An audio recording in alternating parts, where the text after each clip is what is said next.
Hello.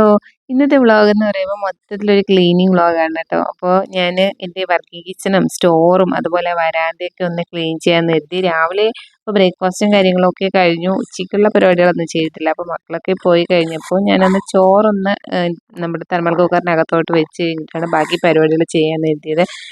ഒന്ന് എല്ലായിടവും ഒന്ന് ബ്രഷ് ചെയ്യുക, പിന്നെ മോപ്പ് ചെയ്യുക, അങ്ങനെയുള്ള കുറച്ച് പരിപാടികളുണ്ട്. അല്ലാതെ സ്റ്റോർ റൂം ഒന്ന് അറേഞ്ച് ചെയ്യണമെന്നൊക്കെ ഉണ്ട്. അത് ഇനി ഒരു ദിവസമാവാം. കാരണം എല്ലാം കൂടെ ഒരുമിച്ച് ചെയ്താൽ നിന്നാൽ ഇന്ന് എന്തായാലും നടക്കുന്നൊന്നുമില്ല. അപ്പോൾ നമ്മളെക്കൊണ്ട് പറ്റുന്നത് ഒന്ന് റെഡിയാക്കി എടുക്കാമെന്ന് ഇത് ചെയ്യണേ.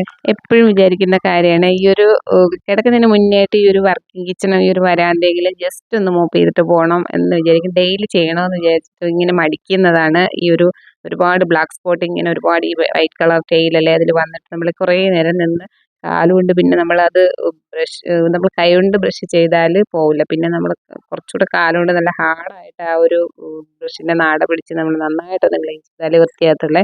പ്രത്യേകിച്ച് ഞങ്ങളുടെ ഈ ഒരു ഏരിയയിൽ ചക്കയും മാങ്ങയൊക്കെ കൂടുതലായിട്ടുണ്ട്. ഞങ്ങളുടെ ഏരിയയിൽ എന്ന് പറഞ്ഞാൽ ഞങ്ങളുടെ വീട്ടിൽ ഇപ്പോൾ അത്യാവശ്യത്തിന് ചക്കയും മാങ്ങയൊക്കെ ഉള്ള ഒരു സീസണാണ്. ഞങ്ങളുടെ വീട്ടിലല്ലേ ഇപ്പോൾ മൊത്തത്തിൽ എല്ലായിടത്തും ഉണ്ട്. അപ്പോൾ ഞങ്ങളിതിങ്ങനെ ഉപയോഗിക്കാറുമുണ്ട്. ഇടയ്ക്ക് ചക്കയും മാങ്ങയൊക്കെ കൊണ്ടുവന്ന് ഉപയോഗിക്കാറുണ്ട്. അപ്പോൾ കൂടുതലും ഇവിടെ വെച്ചിട്ടാണ് കൈകാര്യം ചെയ്യുന്നത്. ഈ ഒരു വർക്കിംഗ് കിച്ചണിലും വരാന്തയിലും ഒക്കെ വെച്ചിട്ടാണ് അത് കൈകാര്യം ചെയ്യുന്നത്. അതിൻ്റെ ഒരു വേസ്റ്റിൻ്റെ എന്തായാലും നമ്മൾ എത്ര ക്ലീൻ ചെയ്ത് എത്ര നമ്മൾ സൂക്ഷിച്ച് ചെയ്താലും അത് കുറച്ച് ഇവിടെയൊക്കെ കുറച്ച് പൊടിയും കച്ചറയൊക്കെ വരാൻ സാധ്യതയുണ്ട്. അതിൻ്റെ ഒരു ബുദ്ധിമുട്ടാണെന്ന് തോന്നുന്നു. പിന്നെ ഈച്ചയുടെ ശല്യം കുറച്ചൊന്ന് കൂടുതലാണ്. അതിനൊക്കെ ചെറിയ റെമഡീസൊക്കെ ചെയ്തപ്പോൾ അതൊക്കെ ഒന്ന് ഓക്കെ ആയി. പിന്നെ ഞാൻ ഈ പുറത്തൊരു ടേബിൾ ഇട്ടിട്ടുണ്ടായിരുന്നു. അത് ഞാൻ ഇങ്ങനെ കഴുകുന്ന ആ ഒരു നമ്മൾ ഡെയിലി ഉപയോഗിക്കുന്ന പാത്രങ്ങൾ കഴുകി എടുത്തൊന്ന് പുറത്തൂടെ വെക്കുന്നതാണ്. അപ്പോൾ കാറ്റടിച്ചിട്ട് അതങ്ങ് പെട്ടെന്ന് ഉണങ്ങി കിട്ടും. വെയിലത്ത് എടുത്ത് വെക്കേണ്ട കാര്യമില്ല. ഇവിടെ ഇതിനെന്നെ അങ്ങ് നന്നായിട്ട് അങ്ങ് ഡ്രൈ ആയി കിട്ടും. അപ്പോൾ ഞാനത് സ്റ്റോർ ക്ലീൻ ചെയ്തപ്പോൾ ഇതിനെ ഒന്ന് സ്റ്റോറിൻ്റെ ഉള്ളിലാക്കിയാലോ എന്ന് കരുതി ആ ഒരു മെഷ് പൊക്കി എടുത്ത് സ്റ്റോറിൻ്റെ ഉള്ളിൽ കൊണ്ടിട്ടു. അപ്പോൾ അത് ചെയ്തുകൊണ്ട് നിൽക്കുമ്പോൾ അതേ മഴ നന്നായിട്ട് വന്ന് കോള് മൂടി നിൽക്കുന്നുണ്ടായിരുന്നേ. അപ്പോൾ നല്ല കാറ്റും വരാൻ തുടങ്ങി. അപ്പോൾ ഞാൻ പുറത്ത് ഉണങ്ങാൻ വെച്ചിട്ടുണ്ടായിരുന്ന സാധനങ്ങളൊക്കെ എടുത്ത് അതിനിടയ്ക്ക് കൊണ്ട് അകത്തോട്ട് എടുത്ത് വെച്ചു. അപ്പോൾ ഞാൻ ആ ഒരു ടേബിൾ ഇട്ടിട്ട് നോക്കുമ്പോൾ സ്റ്റോർ റൂം അങ്ങ് ഭയങ്കര കൺജസ്റ്റഡ് ആയി കേട്ടോ. പിന്നെ അതിനകത്ത് നമുക്ക് എന്തെങ്കിലും എടുക്കാനും വെക്കാനും ഒക്കെ കയറുമ്പോൾ അതാകെ ബുദ്ധിമുട്ടാവും. പിന്നെ അത് വീണ്ടും പഴയ സ്ഥലത്തോട്ട് തന്നെ എടുത്ത് പുറത്തേക്ക് ഇട്ടു. ഇതെൻ്റെ നല്ല ശീലമാണോ മോശ ശീലമാണോ എന്ന് എനിക്കറിയില്ല. എന്തായാലും പണ്ട് തൊട്ടേ ഉള്ളൊരു സ്വഭാവമാണ് കേട്ടോ. ഇങ്ങനെ ഒരു സാധനം ഒരു സ്ഥലത്ത് കുറച്ച് ദിവസം ഇരിക്കുമ്പോൾ അതിനൊന്ന് റീപ്ലേസ് ചെയ്താലോ എന്ന് തോന്നും. അങ്ങനെ ഉദ്ദേശിച്ചിട്ടാണ് ഞാൻ ഈ മേശ ആ ഒരു സ്റ്റോറിൻ്റെ ഉള്ളിലോട്ട് കയറ്റി നോക്കിയത് കേട്ടോ. പക്ഷേ അത് അവിടെ സ്യൂട്ടാവുന്നില്ല. അങ്ങനെ വീണ്ടും പുറത്തോട്ട് തന്നെ ആക്കിയിട്ടുണ്ട്. ബെഡ്റൂമിലായാലും ഞാൻ ഇടയ്ക്ക് ഇതുപോലെ മേശയും കട്ടിലൊക്കെ അങ്ങോട്ടും ഇങ്ങോട്ടും ഒന്ന് മാറ്റി തിരിച്ചൊക്കെ ഇടാറുണ്ട്. അതൊരു രസമല്ലേ അങ്ങോട്ടും ഇങ്ങോട്ടും മാറ്റിയൊക്കെ ഇടുന്നത്. പക്ഷേ ഇവിടെ എൻ്റെ മക്കൾക്കൊക്കെ ആ ഒരു പരിപാടിയോട് തീരെ യോജിപ്പില്ല. എപ്പോഴൊന്നുമല്ല, വല്ലപ്പോഴും കുറേ നാൾ ഒരു 6 മാസമൊക്കെ ഒരേ പൊസിഷനിൽ കിടക്കുമ്പോൾ പിന്നെ എനിക്ക് തോന്നും അതൊന്ന് മാറ്റിയിട്ടാലോ, ഇതിൻ്റെ ഒരു സൈഡിലോട്ടൊന്ന് ബെഡ് ഇട്ടാലോ എന്നൊക്കെ അങ്ങനെയൊക്കെ തോന്നാറുണ്ട്. പക്ഷെ അങ്ങനെ ചെയ്യാൻ ഇവിടെ ഇവരുള്ളവർ സമ്മതിക്കാറേ ഇല്ല. അങ്ങനെ കുറേയൊക്കെ ഒന്ന് ക്ലീൻ ചെയ്ത് കഴിഞ്ഞപ്പോൾ കുറച്ച് ചെറുതായിട്ടൊന്ന് അറേഞ്ച്മെൻറ്റ്സും കൂടെ നടത്തി കേട്ടോ. ആ സ്റ്റോറിൽ നിറയെ ആ ഒരു ഫ്ലോറിലൊക്കെ ഉണ്ടായിരുന്ന സാധനങ്ങളൊക്കെ വാരി കളഞ്ഞു ഒന്ന് വൃത്തിയാക്കി കുറച്ച് ആ ഒരു റാക്കൊക്കെ ഒന്ന് അറേഞ്ച് ചെയ്ത് വെച്ചു. അപ്പോൾ കുറച്ചൊന്നും ഒതുങ്ങിയിട്ടുണ്ട്. ഇനി ഒരു ദിവസം മെനക്കെട്ട് ഇറങ്ങിയാൽ മാത്രമേ നമ്മളെ സ്റ്റോറൊക്കെ അടിപൊളിയാക്കാൻ പറ്റൂ. അത് കഴിഞ്ഞ് മഴയൊക്കെ ഒന്ന് തോർന്നിട്ട് അരമണിക്കൂർ കഴിഞ്ഞപ്പോൾ പുറത്തോട്ട് ഇറങ്ങി കേട്ടോ. ഇൻ്റർലോക്കൊക്കെ ജസ്റ്റ് ഒന്ന് ഡ്രൈ ആയിട്ടുണ്ട്. അപ്പോൾ ഞാൻ വിചാരിച്ചു ഒന്ന് ചുറ്റിലും ഒന്ന് അടിച്ചു വരാം.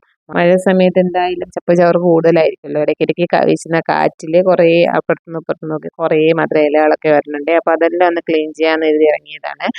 മുറ്റം അടിച്ചു വരുന്നതിലല്ല കേട്ടോ പണി. നമുക്ക് ഈ ഒരു ഇൻ്റർലോക്ക് വൃത്തിയാക്കുന്നതിനിടയ്ക്ക് ഈ ഒരു മഴ സീസൺ കൂടി ആകുമ്പോൾ ഫുള്ള് ഓരോ ഇൻ്റർലോക്കിനിടയ്ക്കായിട്ട് ഇതുപോലെ പൊടിച്ച് നിൽക്കുന്ന പുല്ലുകളുണ്ട്. അതും കൂടി വൃത്തിയാക്കി പോയാൽ നമുക്ക് നമ്മൾ ഇൻ്റർലോക്ക് എപ്പോൾ നോക്കിയാലും നല്ല നീറ്റായിട്ടിരിക്കും. അല്ലെങ്കിൽ ഈ പുല്ല് പൊടിച്ചിട്ട് ആൾ താമസമില്ലാത്ത വീട് പോലെ ഇങ്ങനെ കിടക്കും കേട്ടോ. അപ്പോൾ ഞാൻ സമയമുള്ളപ്പോൾ നല്ല രീതിയിൽ മെനയായിട്ട് നിന്ന് തൂക്കുന്ന സമയത്ത് ഈ ഒരു ഇൻ്റർലോക്കിൻ്റെ പുല്ലൊക്കെ പറിച്ച് കളഞ്ഞാണ് പോകുന്നത്. നിങ്ങൾ വിചാരിക്കും ഇത് എന്തൊക്കെ കാണണം അല്ലേ? പുല്ല് പറിക്കലും അതുപോലെ മുറ്റമടിച്ച് വാരലും ഇതൊക്കെ ഞാൻ ചെയ്യുന്ന പണി തന്നെയാണ്. പിന്നെ ഇപ്പോൾ day in my life video എടുക്കുന്ന കൂട്ടത്തിൽ ഇതൊക്കെ എടുക്കുന്നതേ ഉള്ളൂ. ഇതിപ്പോൾ നമ്മുടെ വീട്ടിലെ പണിയല്ലേ നമ്മൾ ചെയ്യുന്നത്. അയലത്തെ വീട്ടിൽ പോയി ചെയ്യുന്നതൊന്നുമല്ല. അയലത്തെ വീട്ടുകാർ നമ്മുടെ വീട്ടിൽ നിന്ന് ചെയ്യുന്നതല്ല. എന്തായാലും നമ്മളെ വീട്ടിലെ പണി ചെയ്യുന്നതിൽ വേറെ ഒരു വെറുപ്പും ഒന്നും തോന്നണ്ട. നമുക്ക് ചെയ്യാൻ നമുക്ക് ആരോഗ്യം ഉണ്ടെങ്കിൽ നമുക്ക് ചെയ്യാവുന്നതേ ഉള്ളൂ. ഞാൻ ആ മുറ്റം അടിച്ച് വാരലൊക്കെ കഴിഞ്ഞപ്പോൾ മറു സൈഡിൽ വന്നിട്ട് കിച്ചൻ്റെ സൈഡിൽ കേട്ടോ, അവിടെയും 2-3 ഓലയൊക്കെ വീണ് 2-3 ദിവസമായിട്ട് കിടക്കുന്നുണ്ടായിരുന്നു. അപ്പോൾ അതും കൂടെയൊക്കെ ഒന്ന് എടുത്ത് കുറച്ചങ്ങ് ദൂരോട്ട് കൊണ്ടിടാൻ വേണ്ടി അത് കൊണ്ടിട്ടു. പിന്നെ അപ്പോൾ എനിക്ക് അവിടെ നിന്ന് ഒരു 3-4 തേങ്ങ കിട്ടിയിട്ടുണ്ടായിരുന്നു. മഴ സീസണല്ലേ, തേങ്ങയൊക്കെ ഇങ്ങനെ നിന്നിട്ട് നമുക്ക് ആവശ്യത്തിന് തന്നെ താഴേക്ക് വീഴുന്നുണ്ട്. അപ്പോൾ അതൊക്കെ എടുത്തുകൊണ്ടിട്ടു. പിന്നെ കുറച്ച് കൊതുമ്പും കാര്യങ്ങളും കിട്ടിയിട്ടുണ്ടായിരുന്നു, അത് കൊണ്ടുവച്ചു. പിന്നെ കുറച്ച് ഇത് കുപ്പി ചില്ലാണ് കേട്ടോ, ചില്ല് പൊട്ടിയതെല്ലാം ഞാൻ എടുത്തൊരു ചാക്കിലാക്കി വെച്ചിട്ടുണ്ടായിരുന്നു. അപ്പോൾ ഈ മാസം ഹരിതകർമ്മസേന വരുമ്പോൾ അവർക്കിത് എന്തായാലും അവരെ ഏൽപ്പിക്കുക. ഇങ്ങനെ നമുക്ക് വർഷത്തിൽ 2 പ്രാവശ്യം ഈ ചില്ല് പൊട്ടിയതൊക്കെ അവരെടുക്കുന്നുണ്ട് കേട്ടോ. എന്തായാലും ഇതൊക്കെ ഞാൻ എടുത്തൊരു ബക്കറ്റിലിട്ട് അവിടെ സൂക്ഷിച്ച് വെച്ചത് കാരണം അവരെ ഒന്ന് ഏൽപ്പിക്കാൻ വേണ്ടി. അത് അവർ വരുന്ന ആ ഒരു ഡേറ്റിങ് ആയിട്ടുണ്ട്. അപ്പോൾ അവിടെ എടുത്ത് താഴെ അവർക്ക് കൊടുക്കാൻ പാകത്തിന് കൊണ്ട് വെച്ചതാണ്. പിന്നെ ആ ചെടികൾക്ക് ഞാൻ കുറച്ച് വെള്ളം ഒഴിച്ചു. മഴയത്ത് എന്തിനാ ചെടിക്ക് വെള്ളമൊന്നുമില്ല. ആ സൈഡിലുള്ള ചെടികൾ നമ്മൾ ആ ജസ്റ്റ് അവർ ഞാൻ ഗ്രില്ലിൽ വെച്ചിട്ടുള്ളതാണ്. അതിൽ കുറച്ചൊന്നും നനച്ചു കൊടുത്തില്ലെങ്കിൽ ഇത് 4-5 ദിവസത്തിലൊരിക്കൽ മതി. അല്ലെങ്കിൽ അത് ഫുൾ അങ്ങ് വാടിപ്പോവും. അപ്പോൾ അത് ഫ്രഷ് ആയിട്ട് നിൽക്കണമെങ്കിൽ അതിന് എപ്പോഴും നന വേണം. അങ്ങനെ ഇന്നത്തെ വീഡിയോ ഇത്രയൊക്കെ എടുത്തിട്ടുള്ളൂ. മഴ കാരണം ആ മഴ ഞാനങ്ങ് ആ ഒരു ക്ലീനിങ് കഴിയുന്നതിന് മുന്നേ തന്നെ മഴയും പെയ്യാൻ തുടങ്ങി കേട്ടോ.